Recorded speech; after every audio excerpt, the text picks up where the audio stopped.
Hello guys, welcome back to my channel. My name is Chantel, so welcome back. As you can see, we have a guest today. He's HABIL WERE, but he will introduce himself further.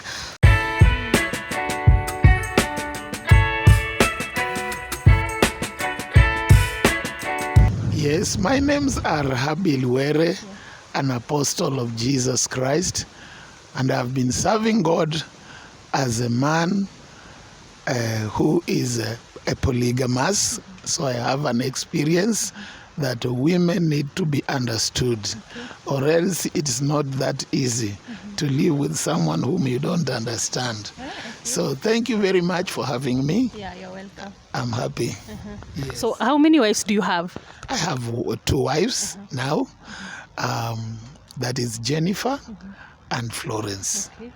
I married Jennifer in 1984 and Florence in 1996, and we have been living together. Okay. It has not been easy, but always, even when a baby comes into this world, it's not that easy. Okay. But the baby learns and adapts, you see, and you adjust for the things that come that are new. Yeah. Okay, isn't it? Yeah. So marrying one wife, it was a challenge also. And then What was the challenge of you having one wife? now having one wife, one, like it is in every marriage, there is no woman that comes without a problem. You see, she's brought up with different parents, and you're also brought up by different parents. So you coming together, a woman, a man and a woman, it means you'll have to face some challenges and need to adjust to fit, isn't it? You're not going to live with her like you are living with your sister. Is that not correct? Yes. So what I can say, I know maybe you want me to speak of what maybe made me go to a second wife. Is that not so? Yes, of course, because what was the first wife not doing that made you go to the second one? Okay, one, when I married my first wife, I did not know that she's sick mentally. And if in any case I saw, love is blind, isn't it? Yeah. So I decided just to imagine that maybe whatever I'm seeing is temporal, and I'll pray and I will change. But in their home, they have, schizophrenia, a mental sickness, or someone hearing some voices and such like, or sometimes feeling separating themselves. So, for the first 12 years, it was not easy. You stayed with her 12 years before knowing that she was sick. No, I knew the first month. Okay.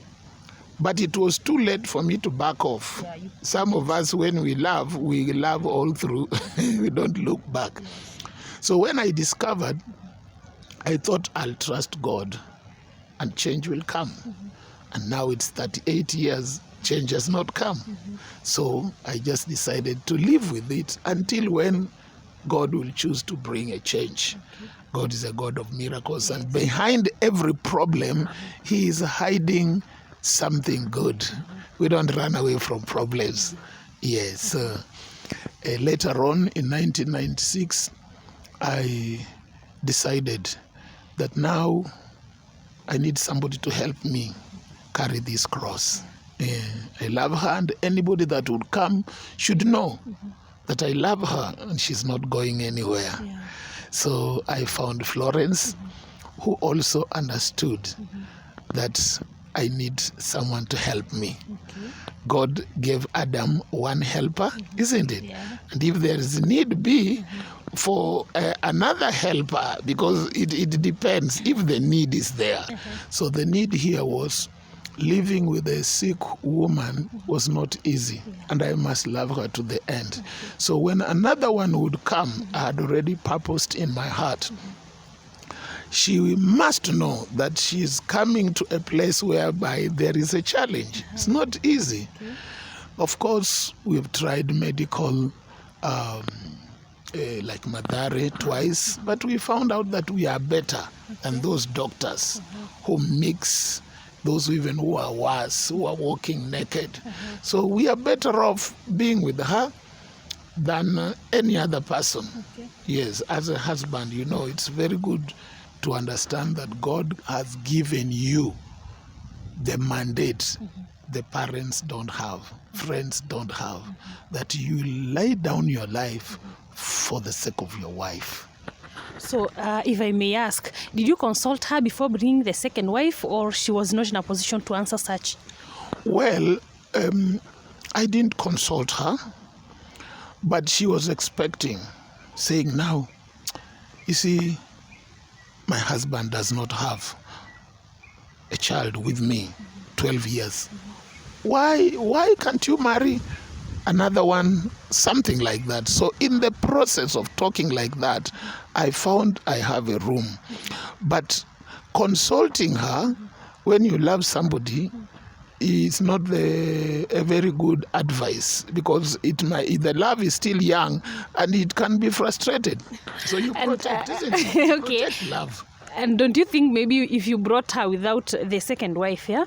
If you brought the second wife without the first wife's consent, would she have not caused maybe trouble or something? Well, at first, when something is new, people are resistant because they don't know, could this be a husband snatcher? So you will resist. You see, maybe this one is going to play better than I. You see, maybe I'm going to be jealous and I'm not going to be able to handle it. So out of these fears, many people don't want to do what? Don't want to consult. You want to respect your wife as a weaker vessel. So you don't want to bring in issues when she's not ready. Okay. You see? So I could not just be that fast. I would wait and make sure this is the right time for me to tell her. You cannot tell your wife whom you love anything anytime. You have to prepare her first, isn't it? Yeah. Women need to be prepared in everything. But after you brought the second wife, what was her reaction? Well, her reaction at first, because I did not want to reveal it, but when she knew, she was kind of not sure whether we will make it. And she thought maybe this one would snatch. But also understand that she was not mentally stable. So we cannot rule out that anything she said yes was really yes. Because even there are some other people who told me, this marriage is null. How can you marry someone who is sick? By the way you saw her, were you able to detect something? Yeah, I saw her because when we were coming from the corridor, we passed by. Yes. So maybe, I didn't know she's your wife, but Yes. The way she passed me, I was like, she's not okay. Now when you introduced her to me, that's when I knew that she's not okay. Yes. Yeah. So she has been like that for the past about 38 years. Yes. And there are things when you know somebody is sick, you don't seek consent. Yeah. Okay? That's obvious, isn't it? Yeah. Maybe this second one, when I want another third wife, then it's necessary. I've already talked about it, and they know the man can marry another one. Are you planning to marry a third one? Women are good. They're not bad. Okay. Yes. Now I am 62. Well, they are all above 50. They have passed menopause. And you still want more children? Really. I want another one, at least at my age. I think I love that kid more than I loved when I got my first child. Don't you think it's good to have babies? Yeah, it's good. Okay. I want babies. It's not bad. I'm still able. Okay. You see, men are reproductive even past 70, and I'm still 62. So you believe you're still young? Oh yes, can't you see? I'm okay. Okay. I love to love. It is healthy to love. Yeah. And it's nice to love a woman. Loving is like giving life. So when you love, you even don't grow old very fast. You see, when you love, stress inaenda just because you love somebody. Maybe you are giving, you are helping, and what have you. So another woman is not a bad thing, but one has to be prepared. So if I may ask, because I believe in the Bible that the Bible recognizes one, right? So you you are a man of God. Yes. As a man of God, how do you think that is? Or how do you think now that you have 2 wives? Is it right for you biblically?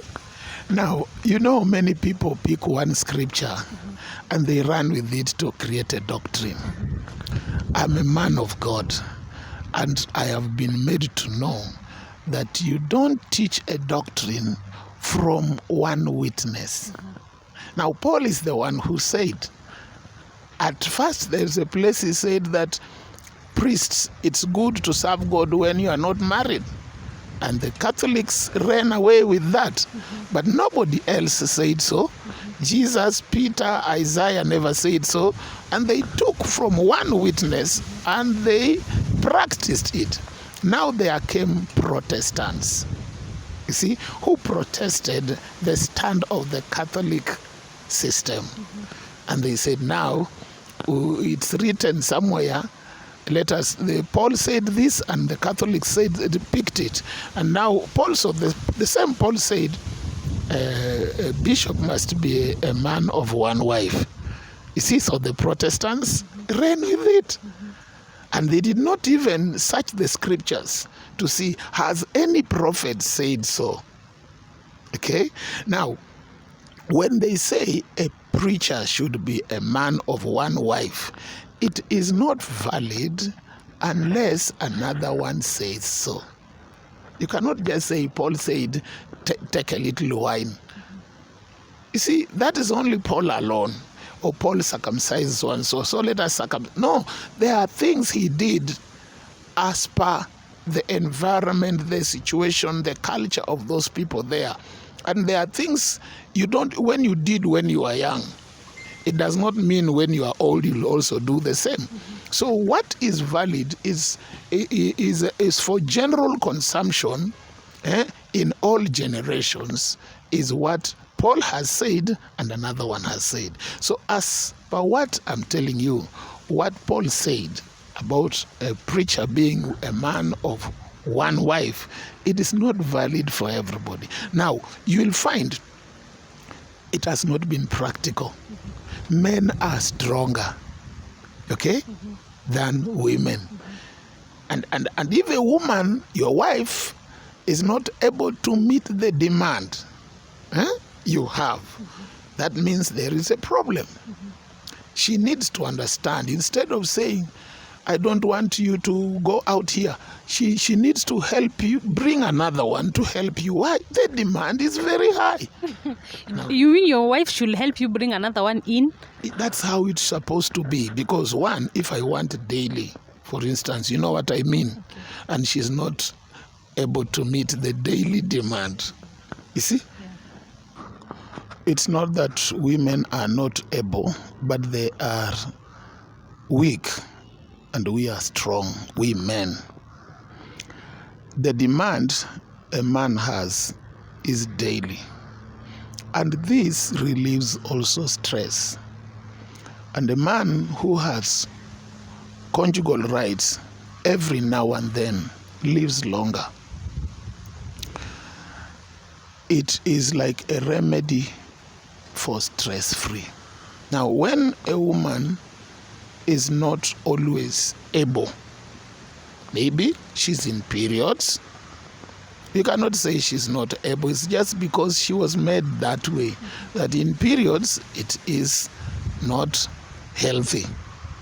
Maybe she has delivered. Okay? Those are natural issues that we cannot blame women. And during that time when she's pregnant, it cannot happen always daily.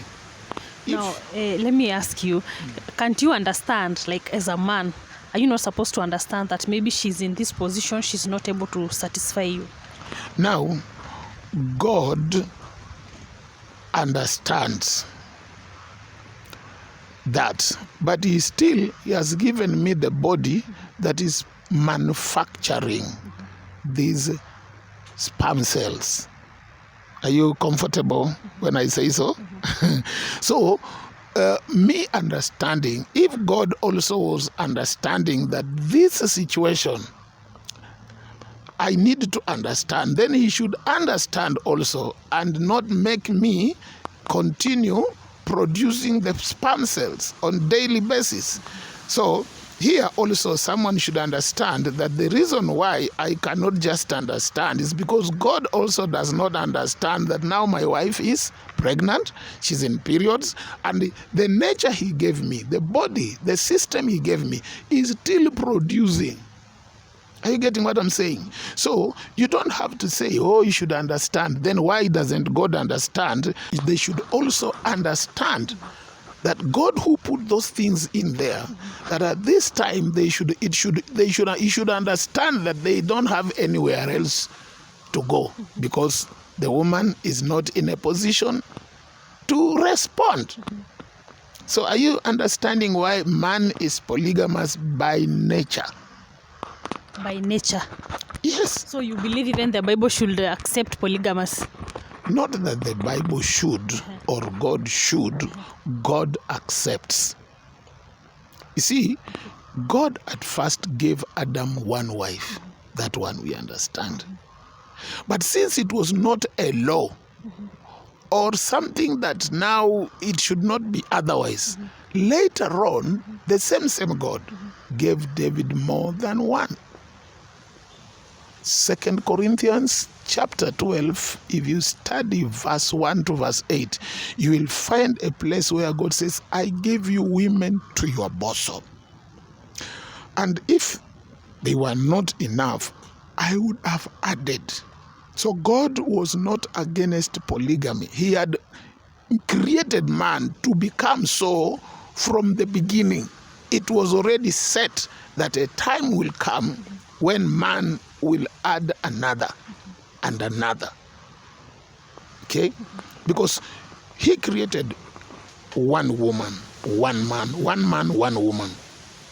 But then now it's no longer the same. He made women to become so strong that they can live with stress. And now men are not also favored to have the same strength women have. They die quickly. When they die quickly, we have more widows than widowers. So we have many women, and this is God himself. So if someone will say God, in the beginning, he created one man and one woman, they should understand that now he's no longer doing the same. And then why not allow polygamous? Because now we have many women than men. Don't you see? Who will marry these others? And yet women were created for, every woman was created for a man. 1 Corinthians chapter 11 verse 9. Woman was created for man. So God would understand that she has to have a man. Among these few men, some women should understand, if not all, that they can share. Okay, wow. Hey, I'm learning. At least there are some things that I have never heard. Instead of fighting your co-wife, just understand that it was meant to be that this man should not be mine alone. When you have that kind of mentality that you possess him, he will start cheating. And before you know, when he dies, you have other women there and other children there. But it's now too late to reconcile everything.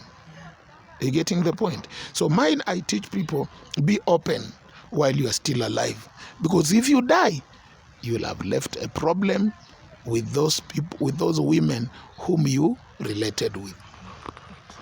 Don't you think so? Yeah. Thank you so much, man of God, for being in our show.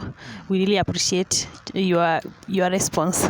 So thank you so much, guys, for watching. Please subscribe if you have not subscribed, like, share, and comment.